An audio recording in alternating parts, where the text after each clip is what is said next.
I really can't tell who this phone is for. These next two videos on my channel are going to be a little different from my normal review structure.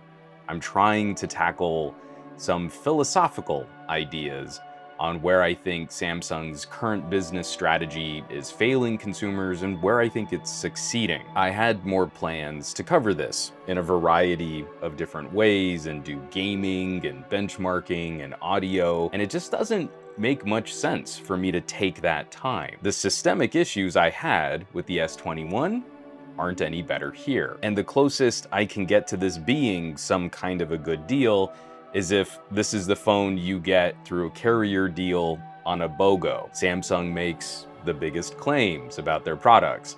And if we don't examine those claims critically, our products never get better. More to the point, we get to spend more, we lose features, and in some ways, they get worse. Given the hype train on YouTube popularity and trending topics, there seems to be some confusion on what a reviewer should be. And many people complain about my videos because I'm not trying to confirm their bias. I'm not using platitudes like average consumers. Most people do basic things with the phone. Outside of a core group of commenters and the list of names on my Patreon, I probably don't know you. I don't know what's in your app drawer. I can't predict what someone's use might be, so I probably can't confirm your bias, especially if I'm trying to consistently grade phones and not just pick winners or losers. I truly do not believe there is such a thing as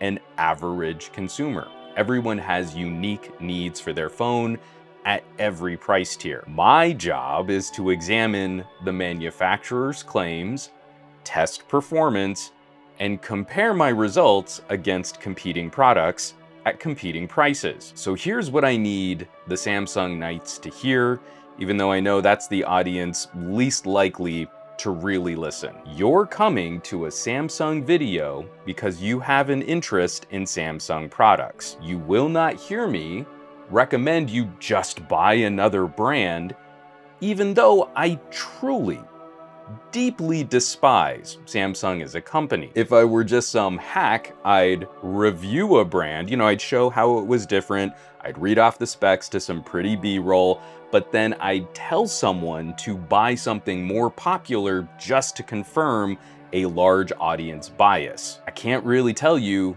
how to spend your money, but I might ask you to answer some uncomfortable questions. Spending a little time with one of the least expensive premium offerings from Samsung, I got to ride this out for two significant updates after launch. A major update catching the S22 up to the pixels running Android 12.1, and of course, the removal of the performance throttling that got Samsung in trouble with benchmarking apps. I'll save my thoughts on whether that should kick off a class action lawsuit for another editorial. It's probably not a mystery how I might feel about that. Here's the deal.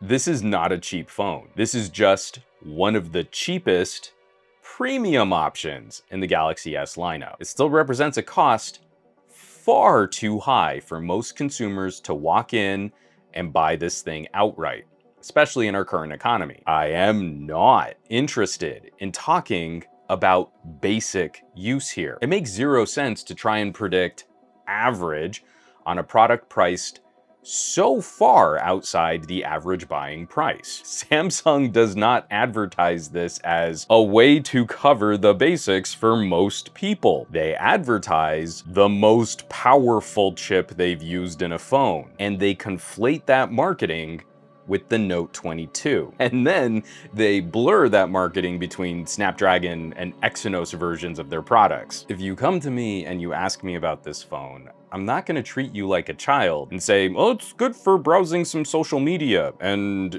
watching some TikToks. I'm gonna try and describe what it's like to get $800 worth of use out of this phone. I'm gonna respect that you might actually care about what an $800 phone can do that a $400 phone can't do. I've already detailed some of the issues I faced with more aggressive use, and the areas where this phone struggles to keep up, not only with current competing products, but how it can also fall behind older generations of Samsungs. The nicest thing I can say about the phone is it's built well. It does feel nice. I just doubt there are many people who are going to flex the cheapest S phone as any kind of status symbol. I'm sure there are tens of people who might care about that, but the public at large aren't buying it. Literally, the average selling price of a Samsung last year was $270. The most popular Samsung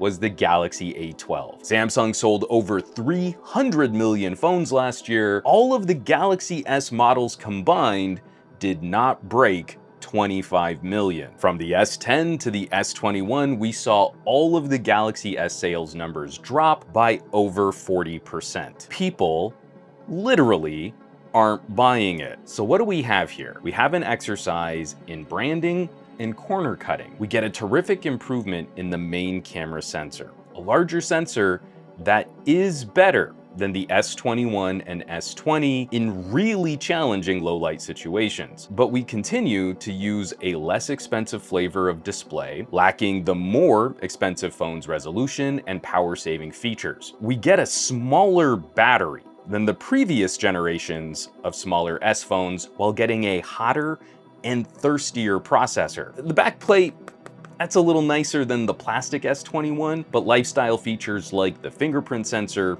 are directly carried over. I can show some scientific improvements like a Geekbench score, but in practical daily driver use, you'll see no improvement over an S20, especially if you try to work it with a power user feature like DeX. And you'll see a double whammy on the battery life for the hot SoC and the smaller battery. If we're claiming that a daily driver is in any way benefited by using more and more and more powerful internals, I have a list of 10,000 apps Samsung throttled for years to make sure you weren't really using that top tier performance. Twitter does not get better if you upgrade from an S10e. Communication, social media, basic photography are all handled brilliantly on a Galaxy A52, which also gets better battery life. If we're going to claim that there are power users out there who are happy to suffer the low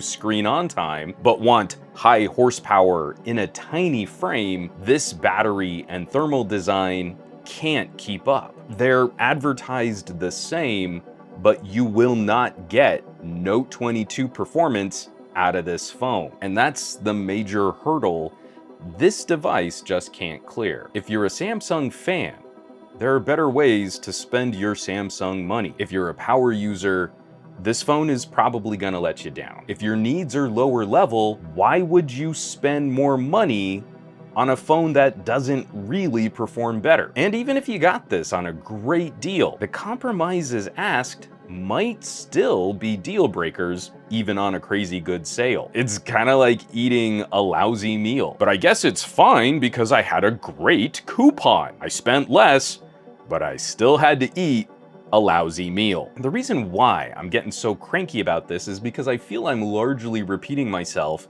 from my video last year on the Galaxy S21, and the situation here did not get better. It's a shame Samsung shortened the production run on the original Galaxy S20, where used prices are still pretty healthy. That's a 5G capable phone with a higher resolution display and SD card expansion. The battery is bigger and the SoC doesn't draw as much power. It shouldn't come as any great surprise that used prices on the S20 ballpark pretty close to used prices on the cheaper S21. We're talking about an expensive small phone. I mean, if you take the labels off two devices, if you don't let a consumer know which phone might be newer, I bet most would genuinely prefer the use of an S20 over the S22. A common refrain or reply to my videos is trying to act like Like, this is a phone for the average consumers, which we've already debunked. If you can handle climbing up just a little in size, you can check out a phone like the Galaxy A53, where you get similar display performance, a solid collection of cameras, 5G support, a lower power but still solid performance SoC, and a 35% larger battery.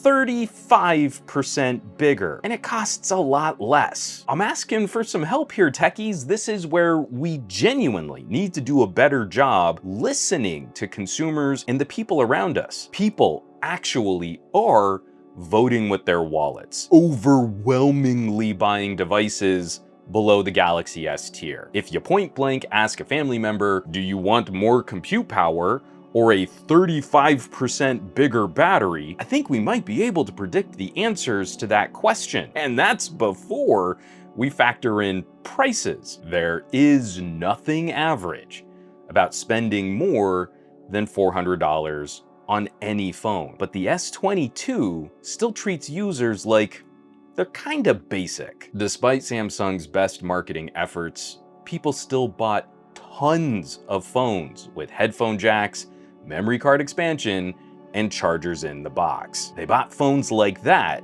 to the tune of over 200 million devices, despite $10 billion worth of brand marketing and all the aspirational messaging about premium products and folding screens. Hundreds of millions of phones were sold well below this price point. And even with that mountain of market data, Samsung is still trying to turn the screws to their customers, removing useful features, making their phones more painful to use unless you also pick them up with more expensive accessories. That's not a strategy I would want to support. And I have to reiterate that while I seriously disapprove of Samsung's strategies here, it's Samsung customers who stand to get burned the worst. It still matters that we vote with our wallets and that we encourage our family and friends to shop savvy. Maybe it's a used phone, a refurb, or an older phone that's still on some store shelves. But there are plenty of options to shop a Samsung and not support this